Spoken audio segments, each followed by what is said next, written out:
पुन्हा एकदा त्याच्या वचनाकडे आपण वळत असताना आपण त्याचे आभार मानूया की देव परमेश्वराने आपल्याशी करार केलेला आहे, त्याच्या पुत्राच्या द्वारे करार केलेला आहे. शास्त्र सांगतं की तो करार करणाराच नव्हे तर करार पाळणारा देव आहे. He not only makes covenants but he keeps covenant. Can you say amen? तो फक्त करार करत नाही तर करार पूर्ण करणाराही देव आहे. आता देवाची इच्छा ही समृद्धी आहे. योहानाच्या 3 पत्राच्या 2 वचनात दिलेलं आहे की प्रिय बंधू, जसा तुझा आत्मा सुस्थितीत आहे तसे तुला सर्व गोष्टी सुस्थिती व आरोग्य असावे अशी मी प्रार्थना करतो. म्हणून देवाची इच्छा आहे का किंवा देवाची इच्छा असली तर माझी परिस्थिती सुधरल ह्या बोलण्याला अर्थ नाही आहे. हे काही विश्वासाची भाषा नाही आहे. देवाची इच्छा आहे, पण देवाची इच्छा आहे हे आपल्याला माहीत झालं पाहिजे. आणि ज्यावेळेस ते माहीत होतं त्यावेळेस आपण विश्वास ठेवतो. चला, जोपर्यंत माहीत नसतं त्यावेळेस विश्वास नसतो. आपल्याला वाटतं आपला विश्वास आहे पण नसतो. कुठंतरी भीती, कुठंतरी शंका असते की खरंच होईल का, खरंच मी त्या लेवलला जाईल का. आणि म्हणून हे खरंच पक्का खात्री झाली पाहिजे. 3 जॉन वर्स 2 की Beloved, I pray that you may have all things and be prosperous. सर्व गोष्टीत सुस्थिती व आरोग्य असावे अशी मी प्रार्थना करतो. आणि आपण प्रभू येशूच्या द्वारे ते कराराचे लोक आहेत. आणि त्या करारामध्ये केवळ पापांची क्षमा, बंधनातून मुक्तीच हेच नव्हे तर समृद्धी, आर्थिक बंधनातून देखील मुक्ती आहे. Praise the Lord. परमेश्वराने अब्रामाशी करार केला उत्पत्ती 12:1-3 मध्ये की मी तुला आशीर्वाद देईन आणि तुझ्याद्वारे इतर लोक आशीर्वादित होतील. अब्रामाला आशीर्वाद दिला म्हणून तो दुसऱ्यांना आशीर्वादित झाला. अब्राम आशीर्वादित होता म्हणून त्याचे मुलं बाळं आणि त्याची संतती आणि इस्रायल लोक, एक राष्ट्र त्याच्यामुळे आशीर्वादित झाले. तुम्ही आणि मी ख्रिस्ताचे जेव्हा आशीर्वादित होतो, आपल्यामुळं आपलं कुटुंब, आपलं घराणं आशीर्वादित होत असतं. द की, म्हणून you are the key person. तुम्ही जे विश्वास धरणारे हे आपण देवाच्या दृष्टीने मौल्यवान आहोत, कारण आपल्या हातात स्वर्गीय राज्याच्या किल्ल्या आहेत. Praise the Lord. आणि त्याच्या किल्ल्यांपैकी एक किल्ली आहे. म्हणून जन्म कोणत्याही घराण्यात झालेला असो, किती गरिबीत असो, कुठेही असो, विषय तो नाही. येशू ख्रिस्ताकडे आले, ते करार लागू झाला, ते आशीर्वाद लागू झाले. Praise the Lord. हे महत्त्वाचं. आणि अब्रामाची संतती हे ख्रिस्त येशूच्या द्वारे आपण अब्रामाची संतान आहोत. आज आपण कराराची संपत्ती, द कव्हनंट वेल्थ, जर देवाने करार केलेला आहे तर त्या करारानुसार त्याने संपत्ती किंवा आपला एक वाटा या पृथ्वीवर ठेवलेला आहे. स्तोत्रकर्ता म्हणतो की परमेश्वर माझा वाटा मला देईल. The Lord will give me my lot. म्हणजे हे की मला तुमचा वाटा, दुसऱ्यांचा वाटा किंवा तुम्हाला माझा वाटा घेण्याची गरज नाही आहे. Praise the Lord. तुमच्यासाठी पण संपत्ती, तुमच्यासाठी पण वाटा त्याने ठेवलेला आहे, माझ्यासाठी पण घेईल. Praise the Lord. पण हे माहीत नसताना आपण एकमेकांचा घेण्याचा प्रयत्न करतो, चुकीच्या मार्गाने झटपट श्रीमंत होण्याचा मार्ग करतो. आणि मग काही लोकांचा असा समज झाला की श्रीमंत असलं तरच आपण आशीर्वादित. पण मी तुम्हाला किती लोक असे दाखवू शकतो जे श्रीमंत असूनही आशीर्वादित नाही आहेत, आणि तुम्हाला पण माहिती आहे. They are rich but not blessed. So riches is not the blessing, it is a part of the blessing. परमेश्वराचा आशीर्वाद समृद्धी देतो. नीतिसूत्रे 10:22, Proverbs 10:22. The blessing of the lord makes rich, he does not add sorrow with it. त्याच्याबरोबर तो आणखी कष्ट देत नाही. आशीर्वाद आहे तर तो लोकांना दिसतो, दुसऱ्यांना दिसतो. आशीर्वाद नसेल तर ते लोकांना दिसतं की आशीर्वादित नाही आहे. तर त्याचा आशीर्वाद समृद्धी देतो. आणि ख्रिस्त येशूमध्ये Ephesians 1:3 त्याने सांगितलं आहे की धन्य देव जो पिता ज्याने आपल्याला सर्व आध्यात्मिक वर देऊन ख्रिस्तामध्ये आशीर्वादित केले आहे. करील नाही म्हणा, केले आहे, केले आहे. म्हणून हा विश्वास अगोदर ठेवला पाहिजे की मी आशीर्वादित आहे, त्याने मला आशीर्वादित केलेला आहे. आणि मग जसं जसं आपल्याला वचनातून कळायला लागतं की कोणकोणते आशीर्वाद दिलेले आहे, काय काय मिळालेलं आहे, काय काय आपल्या नावावर आहे, जसं जसं समजतं तसं तसं आपण ते उपभोगायला लागतो. Praise the Lord. आणि म्हणून समजणं महत्त्वाचं आहे की आधी ते घडून येईल मग विश्वास ठेवेल नाही. ते तोपर्यंत घडून येणार नाही जोपर्यंत तुम्हाला कळणार नाही आणि विश्वास ठेवणार नाही, तोपर्यंत ते होणार नाही. तो सीन, ती परिस्थिती तोपर्यंत बदलणार नाही जोपर्यंत हे सत्य समजणार नाही.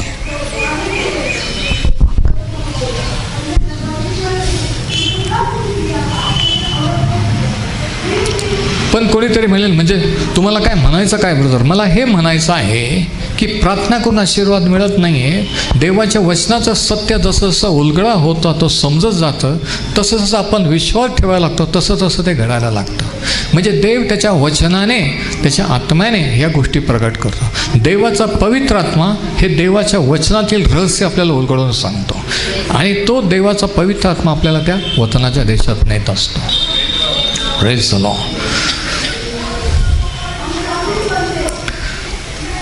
स्तोत्र 112 आणि वचनं 1 ते 3 या ठिकाणी आपण वाचूया. Psalm 112 verses 1 to 3. स्तोत्र 112 आणि वचन 1 ते 3. परमेश्वराचे स्तवन करा. जो मनुष्य परमेश्वराचे भय धरतो व ज्याचा हर्ष किंवा आनंद त्याच्या आज्ञांमध्ये किंवा त्याच्या वचनांमध्ये आहे तो धन्य. धन्य म्हणजे आशीर्वादित. त्याची संतती. आता काय काय आशीर्वाद मिळतील ते पुढे लिहिलेले आहेत बघा. स्तोत्र 112 मध्ये what are the blessings to a person who trust in God.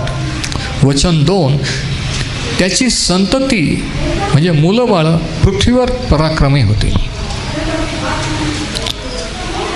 कोणता आशीर्वाद? मुलं आशीर्वादित होणं, मुलं बिघडणं नाही, मुलं व्यसनाधीन होणं हा आशीर्वाद नाही आहे. आईबापांनो लक्ष द्या, त्याची संतती आशीर्वादित होईल. दिस इज द फर्स्ट ब्लेसिंग. सरळ जणांचा वंश आशीर्वादित युक्त होईल. आणि मग तिसरं वचन बघा, वर्स 3. धन संपदा त्याच्या घरी असते, त्याचे नीतिमत्व सर्व काळ टिकते. धन संपदा कोणाच्या घरी असते? जो माणूस परमेश्वराचे भय धरतो, जो माणूस कराराने परमेश्वराशी जोडलेला आहे, ज्याचा तारण झालेला आहे, जो देवाचा आहे, देवाची आहे, तो आशीर्वादित असतो. आणि त्या आशीर्वादामध्ये मुलं बाळं देखील आशीर्वादित आणि घरात धन संपदा. आता ह्या काळामध्ये सैतानाने 2 गोष्टी ख्रिस्ताच्या मंडळीत केलेल्या आहेत. एक तर धनसंपत्तीबद्दल चर्चमध्ये बोलायचंच नाही, देव जसं ठेवील तसं राहायचं, हे एक टोक. आणि दुसरं टोक की त्याच्यावर इतका भर द्यायचा की ते असलं तरच आशीर्वादित आहोत असं लोकांना भासवायचं. पण हे दोन्ही एक्स्ट्रीम, दोन्ही टोकं रॉंग आहेत, मध्ये बॅलन्स आहे. धन संपदा त्याच्या घरी असते. आणि पुढं काय लिहिलेलं आहे? त्याचे नीतिमत्व सर्व काळ टिकते. His righteousness endures forever. आता नीतिमत्वाचा आणि धनसंपत्तीचा काय संबंध?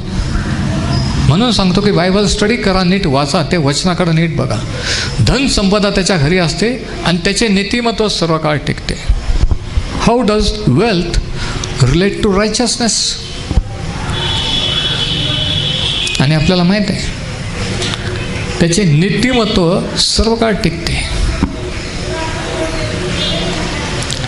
म्हणजे देवाने त्याला नीतिमान ठरवलेला आहे, म्हणून त्याच्या घरात धनसंपत्ती आहे.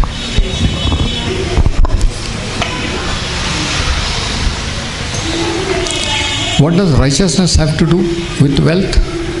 Because righteous, a person who believes in God, who is born again, he is made righteous. So righteousness and wealth is a blessing. हे पॅकेज ऑफर आहे, तसं ते म्हणतात ना, एक और एक फ्री. तसं धनसंपदा आणि नीतिमत्व ना, धनसंपदा आणि नीतिमत्व म्हणजे जोपर्यंत येशू ख्रिस्ताचं नीतिमत्व नाही, आपण हे आशीर्वाद क्लेम करू शकत नाही. जोपर्यंत पश्चाताप करून देवाचे होत नाही, तोपर्यंत ते करार आपल्याला लागू होत नाही. असं नाही कोणीतरी प्रार्थना करेल, मी कोणत्या तरी ब्लेसिंग मीटिंगला जाईल, कोणीतरी मला ब्लेस करेल आणि मी आशीर्वाद, तसं नाही आहे ते. त्या करारामुळे नीतिमान ठरल्यामुळे त्याच्या घरात धनसंपत्ती असते. म्हणून इथं लिहिलेलं आहे की धनसंपदा त्याच्या घरी असते, त्याचे नीतिमत्व सर्व काळ टिकते. स्तोत्र 35 आणि 27 बघा. Psalm 32 and verse 27. स्तोत्रकर्ता या ठिकाणी काय म्हणतो? स्तोत्र 35 verse 27. स्तोत्र 37 आणि वचन 27. माझ्या न्याय पक्षाला अनुकूल असणारे उत्साह व हर्ष पावत, आपल्या सेवकाच्या कल्याणाने आनंद पावणाऱ्या परमेश्वराचे गौरव व्हावे. Psalm 35:27. स्तोत्र 35:27. तिथे काय लिहिलं आहे? आपल्या सेवकाच्या कल्याणाने किंवा समृद्धीने. हे 3 शब्द अंडरलाईन करा. आपल्या सेवकाच्या कल्याणाने आनंद पावणाऱ्या परमेश्वराचे. म्हणजे देव आपल्या कल्याणाने किंवा समृद्धीने आनंदित होतो का? आपलं बिल वाढलेलं, आपण कर्जात बुडालेले, याने देव आनंदित होतो? देव कशाने आनंदित होतो? आपल्या सेवकाच्या कल्याणाने. The Lord rejoices by the prosperity of his servants. म्हणजे समृद्धीने देवाचा गौरव होतो, देव आनंदित होतो भक्ताच्या कल्याणाने किंवा समृद्धीने. हे देखील आपण पाहिलेलं आहे. आणि म्हणून त्याला ते आपण होऊ द्यायचं. आपलं काम विश्वास ठेवणं, आपलं काम त्या करारामध्ये येणं आहे. आता स्तोत्र नीतिसूत्रे 13 आणि 22. Psalm Proverbs 13:22 या ठिकाणी काय लिहिले बघा. नीतिसूत्रे 13 आणि वचन 22. चांगला मनुष्य आपल्या पुत्रपौत्रांसाठी वतन ठेवितो. पुढच्या पिढीसाठी, त्याच्या पुढच्या पिढीसाठी तो राखून ठेवतो. तो फॅमिलीला कर्जबाजारी ठेवून मरून जात नाही आहे. जसं आपण मागच्या आठवड्यात पाहिलं, जुन्या काळातली ती बाई, तिचा नवरा संदेष्टा होता आलिशाच्या अंडर, पण त्याला फायनान्शियल मॅनेजमेंट कधीच आली नाही, आर्थिक समृद्धी, आणि म्हणून तो मरून गेला आणि कर्जबाजारी झाले आणि तिला त्या संदेष्टाकडे जावं लागलं आलिशाचं. तर देव त्याच्या भक्ताच्या कल्याणाने आनंद पावणार आहे. आता या ठिकाणी काय लिहिलं आहे बघा. नीतिसूत्रे 13 आणि 22. चांगला मनुष्य आपल्या पुत्रपौत्रास वतन ठेवतो, पण पाप्यांचे धन धार्मिकासाठी साठवलेले असते. Wealth of the wicked is laid up for the just. पापी जनांचे धन कोणासाठी साठवलेलं आहे? कोणासाठी साठवलेलं आहे? म्हणा माझ्यासाठी. हालेलुया. म्हणजे या जगातलं जेवढं धन संपत्ती, हे जग कोणाचं आहे? त्या देवाचं, आपल्या स्वर्गीय पित्याचं आहे. म्हणजे ते जे त्यांच्याजवळ आहे ते आज आपल्याजवळ पाहिजे. Praise the Lord. पण आपल्याला माहीत नसल्यामुळं त्यांच्याजवळ आहे आणि आपण त्यांचे गुलाम आहोत. येशू ख्रिस्त मुक्त करणार आहे. तो आर्थिक बंधनातूनही मुक्त करणार आहे, केवळ सैतानाच्या बंधनातून नव्हे. किती जण आमेन म्हणू शकतो? डिलिव्हरन्स इज टोटल डिलिव्हरन्स. देवाने जेव्हा त्याच्या इस्रायल लोकांना बाहेर काढलं, नुसतंच मिस्र देशातून बाहेर नाही काढलं, स्तोत्रात म्हटलं की सोन्या चांदीसह त्याने त्यांना बाहेर आणले. जेव्हा तो तुम्हाला आणि मला बाहेर काढतो, आपलं तारण करतो, मुक्त करतो, त्यावेळेस ह्याही बंधनातून आपण मुक्त झालेलो असतो. पण आपल्याला माहीत नसतं. पण जसं जसं शास्त्र वाचायला लागतो, कळायला लागतो, तसं तसं देवाचा आत्मा एक एक सत्य प्रगट करतो आणि मग ते घडायला लागतं. Praise the Lord. सत्य तुम्हाला समजेल आणि सत्य तुम्हाला स्वतंत्र करेल. म्हणजे जोपर्यंत सत्य समजत नाही माणूस मुक्त होत नाही. माणसाच्या मनात गैरसमज, देवाबद्दल गैरसमज, कसं होईल काय होईल, प्रार्थनेबद्दल गैरसमज, देवाच्या लोकांबरोबर, चर्चबद्दल, हे सगळे मिसअंडरस्टँडिंग हा गोंधळ असतो. पण वचन, देवाची इच्छा समजल्यानंतर आपण विश्वास ठेवतो आणि विश्वास ठेवल्यानंतर आपल्याला ते मिळतं. पण विश्वास ठेवण्यासाठी डोक्यात गैरसमज नको आहे. विश्वास ठेवण्यासाठी वचनाबद्दल अडाणेपण किंवा इलिटरसी नको आहे. देवाची इच्छा माहीत पाहिजे. तर पापी जनांचं धन, पाप्यांचं धन धार्मिकासाठी राखून ठेवलेलं आहे. आणि आपण पाहिलं की कशा रीतीने अब्रामाला ते धन परमेश्वराने दिलं.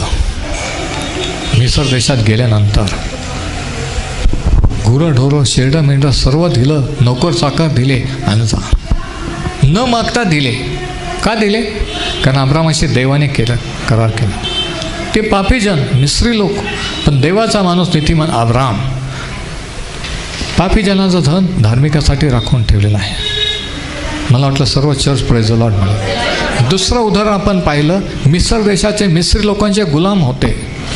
काबाड कष्ट करून घेतलं, पगार दिले नाही, पैसे बुडवले. पण जेव्हा मुक्त केलं त्यांना सांगितलं होतं की शेजारच्या बायकांकडून दागदागिने मागून घ्या, नवीन कपडे. आणि ज्यावेळेस त्यांनी मागितले त्यांनी पटकन दिले. ते म्हटलं की तू तर आमच्या घरी मोलकरीण होते, भांड्यावाले होते. कोणीच विरोध केला नाही, कारण सर्व मिसर देशाला कळलं होतं की यांचा देव कोण आहे आणि काय करू शकतो.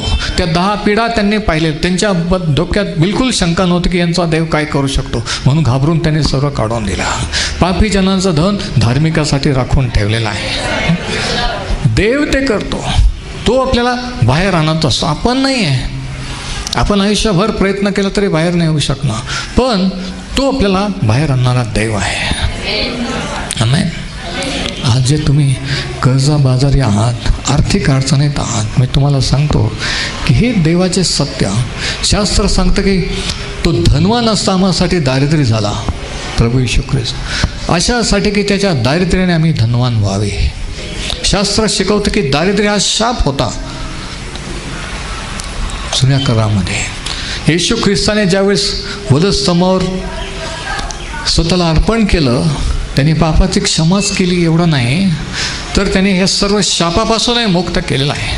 म्हणून प्रत्येक विश्वासणारा, तो किती गरीब असो, किती कमी शिकलेला असो, कोणी असो, ह्याही बंधनातून त्याने मुक्त केलेला आहे. हा विश्वास बाहेर पडण्यासाठी अगोदर हा विश्वास धरला पाहिजे.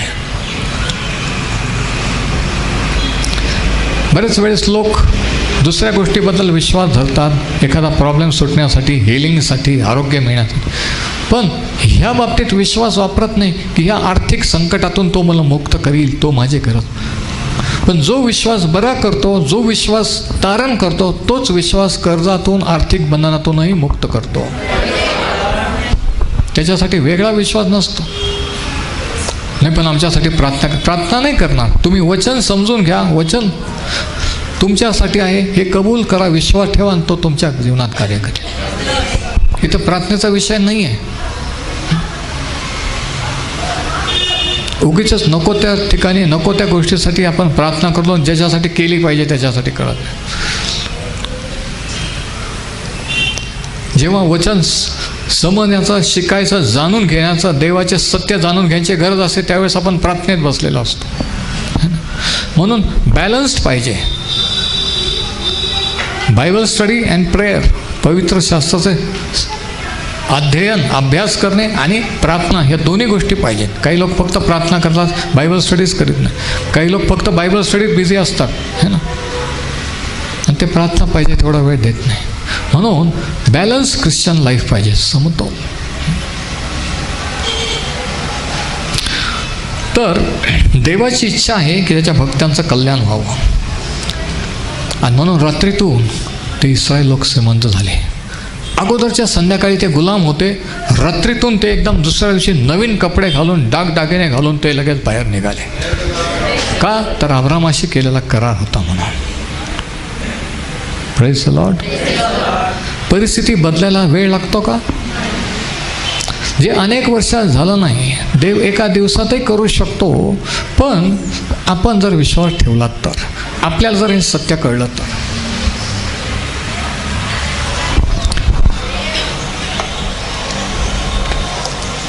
आता आणखी एक सत्य हे दुसरा पॉईंट की how we can speed up our journey to the wealthy place. देवाने नेमलेल्या आशीर्वादाच्या ठिकाणी आपण लवकर कसं पोहोचू शकतो, हा दुसरा पॉईंट आहे. लवकर कसं पोहोचू शकतो. स्तोत्र 102, साम 102. किती जणांना त्या ठिकाणी लवकर पोहोचायचं आहे. आयुष्य गेलं, आयुष्याचे एवढे वर्ष गेले, सगळी आशा सगळा विश्वास सोडून दिला की जसं आहे त्याच्यात समाधान मानलं की काय व्हायचं ते होईल, देवाची इच्छा असली तर होईल. देवाची इच्छा आहे, पण प्रश्न असा आहे तुमची इच्छा आहे का. आपली पण इच्छा पाहिजे. स्तोत्र 102 आणि वचन 13, साम 102:13. या ठिकाणी असं लिहिलेलं आहे, कारण परमेश्वराने सियोन पुन्हा बांधली आहे. आता सियोन म्हणजे देवाची नगरी, देवाचे लोक. आणि नव्या करारामध्ये church is called the city of God. देवाचं शहर किंवा देवाचं नगर, चर्च किंवा मंडळीचं दुसरं नाव. हे लक्षात ठेवून हे वचन वाचा. वचन 13, स्तोत्र 102:13. तू उठून सियोनावर दया करशील, कारण तिच्यावर कृपा करण्याचा समय आला आहे. येईल असं लिहिलं आहे का. म्हणा माझा समय आला आहे. लोक आयुष्यभर विश्वास ठेवून वाट पाहतात. नेहमी बरेच विश्वासार्हांशी जर बोललं, सेवकाशी, तर नेहमी ते फ्युचरमध्ये जगत आहेत. एकतर काय झालं त्याच्याबद्दल सांगत आहे किंवा काय घडेल, काय व्हावं ह्याच्याबद्दल विश्वास धरले, पण सध्या प्रेझेंटमध्ये ते जगत नाही आहे. किती जणांना समजतंय मी काय बोलतो ते म्हणतात एक दिवशी मला मिळेल, एक दिवशी मी अशी, एक दिवशी हे होईल, एक दिवशी मी सेवा करेल. नेहमी पुढं future tense. They are living in the future. सध्या काय चाललं आहे, सध्या देव काय करू शकतो, आज काय होऊ शकतो असा विश्वास नाही. हा माझा विश्वास आहे, असा माझा विश्वास आहे, माझं लग्न, माझा विश्वास आहे, माझा बिझनेस होईल, माझा विश्वास आहे, हे होईल ते होईल. म्हणजे विश्वास काय की एक दिवशी होईल, पण विश्वास भविष्य काळ नाही, ते विश्वास वर्तमान काळ आहे. Faith is in the present, faith is in the now. Amen. आत्ता, आज. आणि म्हणून या ठिकाणी लिहिलं आहे की तू सियोनावर दया करशील, कारण तिच्यावर कृपा करण्याचा समय आला आहे. खरं वाटत नाही, पण ते खरं आहे.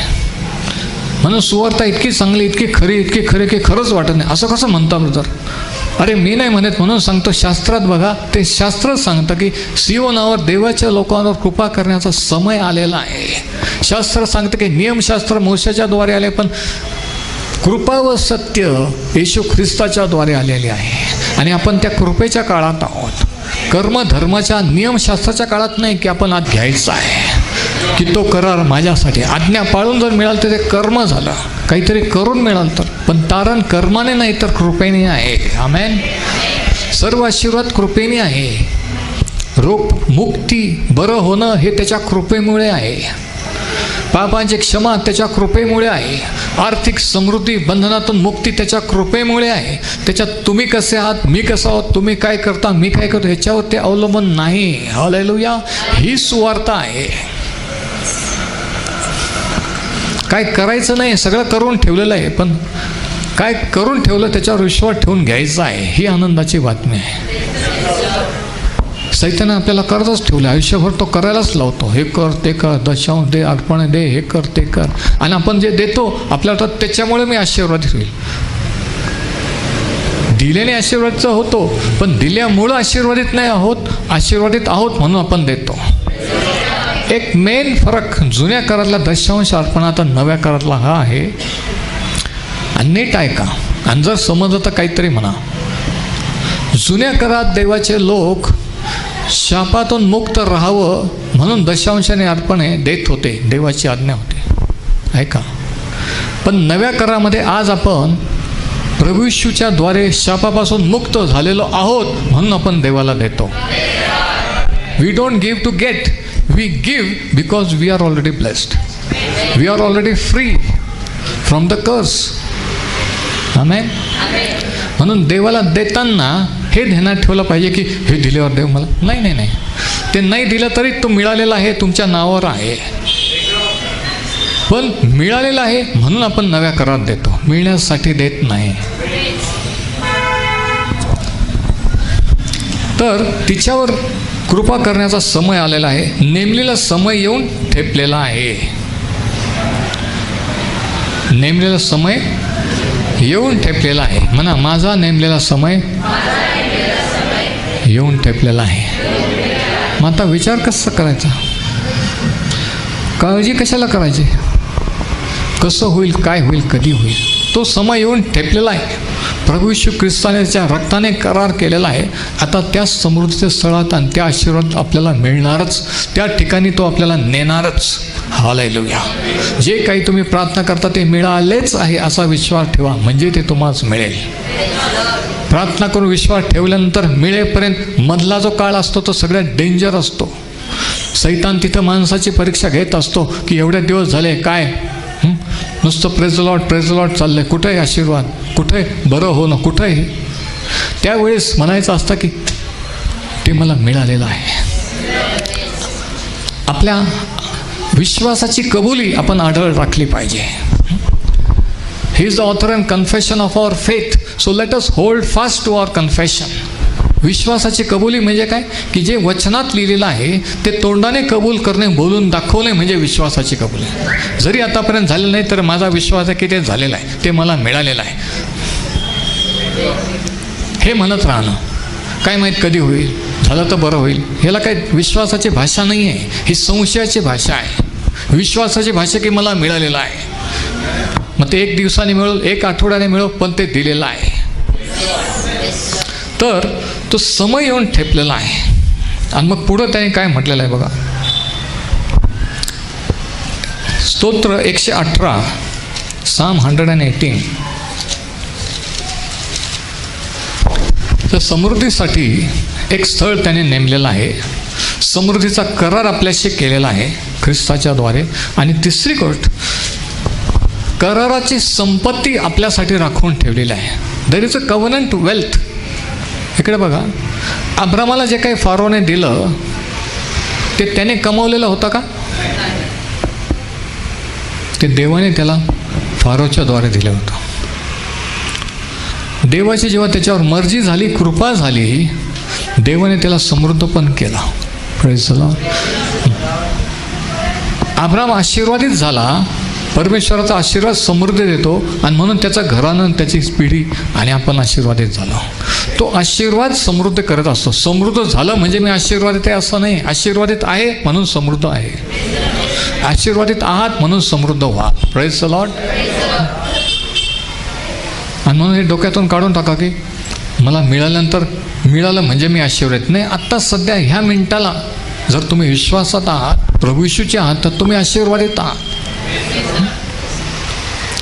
तर कराराची संपत्ती होती जे काही अब्रामाला मिळाली ती फारोकडून काढून देवाने एका विदर्भी राजाकडून काढून त्याच्या माणसाला अब्रामाला दिले. इस्रायल गुलामगिरीत होते. ज्या मिस्र देशाने छळ केला, गुलामगिरीत ठेवलं, त्यांच्याचकडून काढून त्याच्या लोकांना दिला. पाप्यांचं धन धार्मिकासाठी राखून ठेवलेलं आहे. किती जण ऐकत आहे? राखून ठेवलेलं आहे. Stored up. ते कमवतात, स्टोअर करतात, पण ते कोणासाठी? आपल्यासाठी. पाप्यांचं धन धार्मिकासाठी राखून ठेवलेलं आहे. जेव्हा आपण त्या करारात येतो, आशीर्वादित होतो, ते आपला वाटा तो आपल्याला देत असतो. तिथं लबाड्या करण्याची किंवा काही स्कीम किंवा काहीतरी झटपट श्रीमंत होण्याच्या गिमिक्स वगैरे ह्याच्याकडे जाण्याची गरज नाही आहे. देवाच्या पद्धतीनेच समृद्धी आहे. Praise the Lord. स्तोत्र 118 आणि वचन 21 पासून आपण पाहूया. Psalm 118 verse 21. Psalm 118 118-21 वचनापासून. तू माझे ऐकले आहे, तू माझे तारण झाला आहेस, म्हणून मी तुझे उपकार स्मरण करेन. बांधणाऱ्याने नापसंत केलेला दगड किंवा धोंडा कोनशिला झाला आहे. म्हणजे प्रभू येशू ख्रिस्ताविषयी ही परमेश्वराची करणी आहे, हे आमच्या हातून झाले नाही. आता बघा, तारणाबद्दल तो बोलतोय. He speaking about solvation. वचन 21 मध्ये की तू माझे ऐकले आहे, तू माझे तारण झाला आहेस किंवा तू माझं तारण केलेलं आहेस. बघा, तारणाचा, समृद्धीचा किंवा तारणाचा आणि जे काही आपल्यासाठी राखून ठेवलेलं ते लवकर मिळवण्याचा कसा संबंध आहे, नीट समजून घ्या. ज्यांना लवकर त्या ठिकाणी पोहोचायचं आहे, लवकर ते आशीर्वाद मिळायचे. तू माझे तारण झालेलं आहेस. आणि मग पुढं तो म्हणतो की ही परमेश्वराची करणी आहे, ही आमच्या दृष्टीने अद्भुत आहे. कोणी विचार तरी केला होता का? अब्राम ॲक्च्युली खोटं बोललो होता की सारा माझी बायको नाही आहे, अर्ध सत्य. स्वप्नात तरी वाटलं असेल की हा राजा फाशी देऊ शकतो, शिक्षा देऊ शकला असता, दोघांना मारून टाकला असता. पण त्याच्या ऐवजी देवाचा आशीर्वाद अब्राम असल्यामुळे उलट त्याने त्याला धनसंपत्ती दिली, गुरंढोरं दिले आणि सांगितलं की तू निघून जा. असं होऊ शकतं का? हो, झालेलं आहे, होतं, झालेलं आहे. ती कराराची संपत्ती होती. देवाने त्याच्याकडून काढून अब्रामाला दिली. देवाने मिस्रांकडून इस्रायल लोकांना दिला, हे घ्या. सोने चांदीसहित त्यांनी त्यांना बाहेर आणले. तो सोने चांदीसहित बाहेर आणणारा देव आहे. तो फक्त बाहेर आणणारा नाही, तर सोने चांदीसहित बाहेर आणणारा देव आहे. आणि पुढं असं लिहिलं की त्यांच्या ठाई कोणी दुर्बळ नव्हता, कोणी आजारी नव्हता. म्हणून अनुवाद 28 मध्ये शापाची आणि आशीर्वादाच्या लिस्टमध्ये आजार हे शापांच्या यादीत आहेत. कोणीतरी म्हटलं की देवाने जसं ठेवलं तसं ठेवायचं, अडाणी पण सोडून द्या. तर तसं असतं तर येशू ख्रिस्ताने रोग का बरे केले असते? तसंच पडू दिले असतं ना. बरं व्हावं ही देवाची इच्छा आहे. तो बरं करणारा आहे, आजारी पडणारा देव नाही. किती जण आमेन म्हणू शकता? तो आर्थिक बंधनातून मुक्त करणारा आहे, कर्जात बुडवून ठेवणारा देव नाही आहे. आणि म्हणून हे सत्य आज ख्रिस्ताच्या मंडळीला कळणं गरजेचं. पुढे काय म्हटलंय बघा, वचन 24. परमेश्वराने नेमलेला दिवस हाच आहे, ह्यात आपण उल्हास व आनंद करू. कोणता दिवस? ज्या दिवशी तो आपल्यासाठी तारण झाला, ज्या दिवशी तो आपला तारणारा झाला, आपण त्याच्याकडे वळलो. परमेश्वराने नेमलेला दिवस हाच आहे. आणि मग पुढं काय लिहिलं, वचन 25 वर्स 25. हे परमेश्वरा, आम्ही तुला विनवतो की आमचे तारण कर. हे परमेश्वरा, आम्ही तुला विनंती, आमचा उत्कर्ष कर किंवा आम्हाला समृद्ध कर. म्हणजे हे की देवाला त्याच्या लोकांना समृद्ध करायला खूप महिने किंवा खूप वर्ष लागत नाहीत. एका दिवसात पण तो समृद्धी करू देऊ शकतो, एका दिवसात परिस्थिती बदलू शकतो. कोण आमेन म्हणू शकतो? जर विश्वास असेल तर ते परिस्थिती बदलेल, नसेल तर होणार नाही. हे कळणं वेगळं आणि याच्यावर विश्वास ठेवणं वेगळं की हे माझ्यासाठी पण आहे, प्रभू मी ते घेतो. मला आजपर्यंत खरं वाटलं नाही, पण आज मी घेतो, मी विश्वास ठेवतो. हे कबूल करून विश्वास ठेवून ते घेणं, मग तुम्हाला पाहायला मिळेल की कसं लवकर त्या ठिकाणी तुम्ही जाता, लवकर ते आशीर्वाद कसे आपल्याकडे येत आहे. त्याने ठेवलेलं धन, कराराची संपत्ती कशी तो आपल्यापर्यंत देत आहे. आमेन.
श्रीमंत नसले, तुम्हाला जरी खरं वाटत असलं तर जर तुम्ही येशू ख्रिस्ताचे आहात तर तुम्ही करारातले आहात, आणि म्हणून ते कराराचा धन किंवा संपत्ती मिळणं हे तुम्हाला लागलं आहे. तो वाटा तुमच्यासाठी ठेवलेला आहे.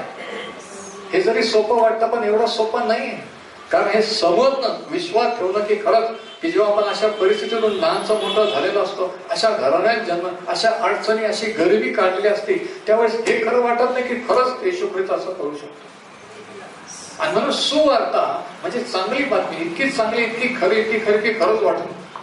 कोणीतरी म्हणतं असं कसं काय म्हणतात, जोपर्यंत कोणीतरी असं म्हणत नाही असं कसं काय म्हणतात, तोपर्यंत त्याला सुवार्ता समजलेलं नसतं. हे समजून घ्या, कारण जेव्हा समजते तर पहिला प्रश्न विचारणं की असं कसं, म्हणजे काय आपण काहीच करायचं नाही का? नाही. म्हणजे काय आपण नुसता विश्वास ठेवायचा का? हो. मग तीच तर सुवार्ता. जर करायचं असेल तर येशू ख्रिस्ताने जे केलं ते पूर्ण नाहीये, त्याच्यात आपणही भर टाकले पाहिजे, आणि आपण टाकतोय. आणि एक दिवशी आपल्याला सत्य कळतं की जेव्हा तो म्हणतो पूर्ण झाले म्हणजे पूर्ण झाले, त्याने मुक्ती, तारण हे आपल्याला उपलब्ध करून दिली. म्हणून दारिद्र्यातून, अडचणीतून, आर्थिक आशीर्वादातून मुक्त होण्यासाठी हे सत्य समजलं पाहिजे. पहिल्याच ठिकाणी ज्यावेळेस त्याने वचन उघडलं प्रभू येशूने समाजस्थानात जाऊन, त्यावेळेस पहिलं वाक्य तो हे बोललेलं आहे, परमेश्वराचा आत्मा माझ्यावर आलेला आहे, म्हणजे पवित्र आत्म्याचा अभिषेक, anointing of the holy spirit. Look into your Bibles please तुमच्या शास्त्रात बघा, लूक 4:18. दृष्टीचा लाभ यांची घोषणा करावी, ठेचले जात आहेत त्यांना सोडून पाठवावे. आणि आता ऐका वचन 19 वर्स 19, परमेश्वराच्या प्रसादाच्या वर्षाची घोषणा करावी. परमेश्वराच्या प्रसादाचे वर्ष म्हणजे काय? जुन्या काळामध्ये इस्रायल लोकांसाठी इयर ऑफ ज्युबिली होतं, योबेल वर्ष. 49 वर्षानंतर 50व्या वर्षी, आणि त्या योबेल वर्षामध्ये जे कोणाचे गुलाम होते, कोणाचं कर्ज होतं, काय होतं, त्यावेळेस ते माफ केलं जात होतं. जे गुलाम होते त्यांना सोडून दिलं जात होतं. म्हणून योबेल वर्ष त्या काळात लोकांच्या दृष्टीने, इस्रायल लोकांच्या दृष्टीने फार महत्त्वाचं होतं. ह्या ठिकाणी जेव्हा प्रभू येशू ख्रिस्त म्हणतो की परमेश्वराच्या प्रसादाचे वर्ष विदित कराव्यास त्याने मला पाठवलेले आहे, ते वचन नीट बघा. एकदा कोणी एवढं स्मार्ट नाही की एकदाच पाहिल्यानंतर समजाल. त्या शास्त्रात बघा, परमेश्वराच्या प्रसादाच्या वर्षाची घोषणा करावी. कशाची घोषणा करावी? प्रसाद म्हणजे काय? प्रसाद म्हणजे तो प्रसाद नाही. प्रसाद म्हणजे कृपा, फेवर, मर्जी. तो म्हणतो परमेश्वरा प्रसादाचे वर्ष घोषित करावे, म्हणजे प्रभू येशू ज्यावेळेस जगात आला तेव्हापासून तर आजपर्यंत ते प्रसादाचे वर्ष, तो कृपेच्या काळात तुम्ही आणि मी आहोत. नाही समजला असं सगळं चर्च प्रेज द लॉर्ड म्हणेल. कृपेचा काळ प्रभू येशूच्या जगात येण्यापासून सुरू झाला, तो आज पण सुरू आहे आणि तो येईपर्यंत सुरू राहील. म्हणून ह्या काळामध्ये, सध्याच्या काळात त्या कृपेमुळे त्याचा आपल्यावर त्याची मर्जी आहे, त्याचं फेवर आहे, म्हणून हे आशीर्वादाचे आपण लायक आहोत. तसं कोणी क्वालिफाईड लायक नाही आहे, पण प्रभू येशूची देवबापाची कृपा, त्या कृपेमुळे, म्हणून तो म्हणतो की परमेश्वराच्या प्रसादाचे वर्ष विदित करावे, म्हणून त्याने मला पाठवलेले आहे. आणि त्याने ते विदित केलं आणि प्रूव्ह करून दाखवलं. धरून नेल्यास सुटका, रोग्यांना बरं करून, बंधनातून मुक्त करून त्याने सांगितलं की आता तुमचा टाईम आलेला आहे मुक्त होण्याचा.